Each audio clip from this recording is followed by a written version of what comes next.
House Speaker Jim Amon, the first to officially jump in and get his feet wet in the race for governor. A new poll puts another Democrat in the lead.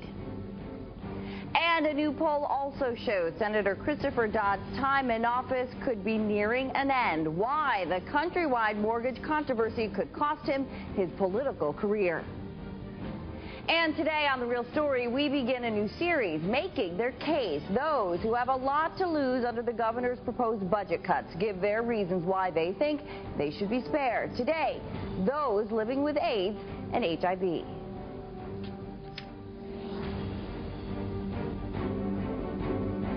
Here, Nick, I don't need this. Good morning, I'm Shelley Sinland, and you're watching The Real Story. Election Day is only about 21 months away, but still, the race for governor is alive and kicking, at least on the Democratic side. And a new poll shows one of them is leading the pack. As the race for governor begins, former House Speaker Jim Amon becomes the first in a line of Democrats to officially kick off his campaign. I want to be the next governor of the state of Connecticut.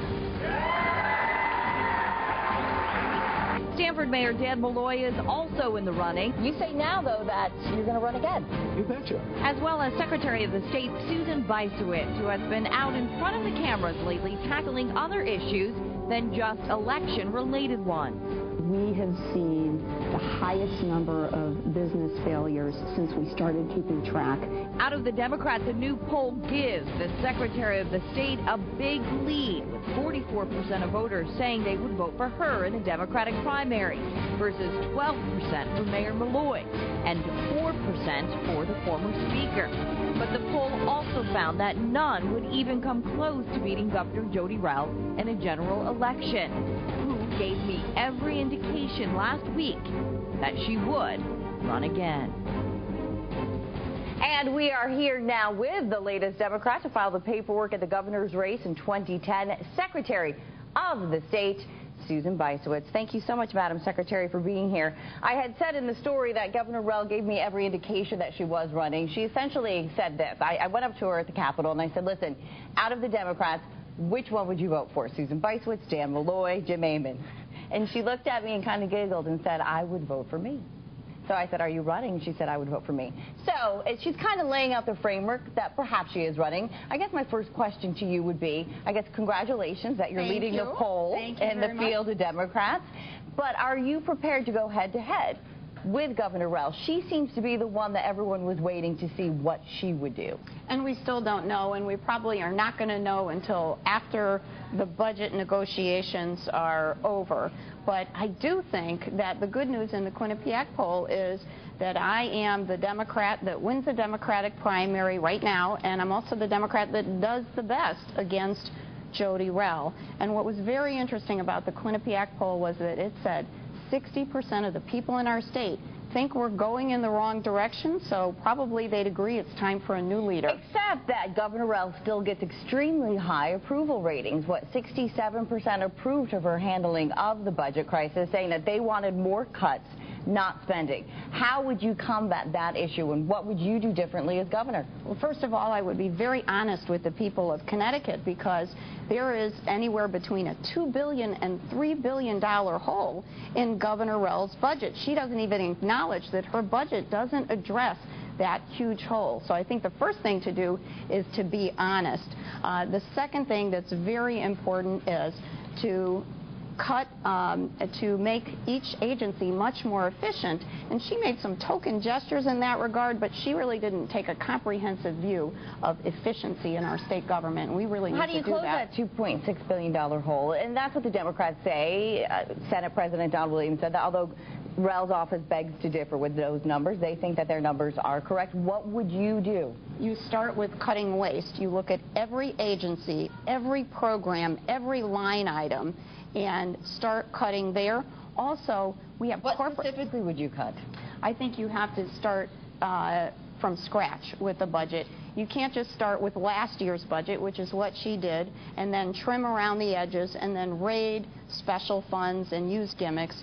you have to look at every part of state government. And she recommended cutting out some agencies entirely, but those were small agencies like the Permanent Commission on the Status of Women. We need to take a look at... You think that's a mistake? You know, I think the Permanent Commission has done some great things. We need to look at each agency and decide whether they're still meeting their mission, and she hasn't taken that comprehensive approach. We have two responses from the Democratic contenders that you could be facing. You haven't officially kicked off your campaign, just the exploratory committee. Let's go to the first response from Jim Amon. He says this about the poll. He says it's much too early to read anything meaningful into it. Dan Malloy says this. He says, when I ran for governor in 2006, there wasn't a single public poll that showed him within shouting distance of his Democratic opponent, yet I won the Democratic convention and came within a few thousand votes of winning the Democratic primary. What do you have, Madam Secretary, that they do not have specifically? I have a strong record of accomplishment in state government. I am the CEO of a $250 million agency.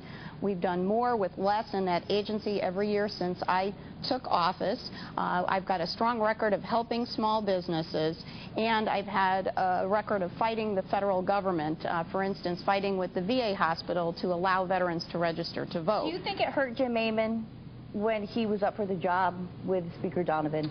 Yes, I do. I really do. I heard from dozens and dozens of constituents who were appalled that he would even consider taking a state job at $120,000 a year. So this could put you in a difficult situation because you are currently holding the Secretary of the State's office. What do you do to assure the folks that you're not going to be running for governor while you're also the Secretary of the State? How do you draw a line there? You know, I think we have very clear ethical rules, and also what's very important is now for the first time in statewide office we have public financing, so all you have to do is raise $250,000 in small contributions from individuals, and then you can make use of public funding. So there's much less time spent on fundraising, which I think is very important. Jim Amon and Dan Malloy said the reason why you did so well in the polling process is because you're known statewide, and their concern is, well, you continue to hold this position. What do? Do you run for governor at night? I mean, what would you do to assure folks that you wouldn't be doing both? I'll do what I always do, which is do my job very well as Secretary of the State. And the difference between... take like personal days or some time off, perhaps? Whatever is necessary. Yes. But I will say this, that the difference between myself and my two Democratic opponents is I have won a very difficult statewide primary in 1998, and I've been a top vote getter for my party in the past three elections. That's right. What about in your current job, and I'm only bringing this up because I have from a very reliable source that Kevin Sullivan would like your job if you decide not to run. Well, so there are some Democrats curious to know, how far do you take this? You did run for governor before, at least you had the exploratory committee, and you dropped out into the process. Are you willing to go all the way here? Absolutely, and we have formed our exploratory committee. I've always started with an exploratory committee, and I know that Mr. Sullivan wouldn't be the only Democrat interested in the Secretary of the State. So are you going to not run again for the Secretary of the State? I am. I've just begun my exploratory and starting that process of running for governor and looking at that run, and we've been getting a terrific response. How thrilled were you with the polls? I was very pleased, but I don't rely on the polls. I will be working very hard both as Secretary of the State and as a candidate. All right, Madam Secretary, thank you so much for your time. We appreciate it, and we'll be following this for the next 21 months. Seems like a long campaign already. All right, thank you very much.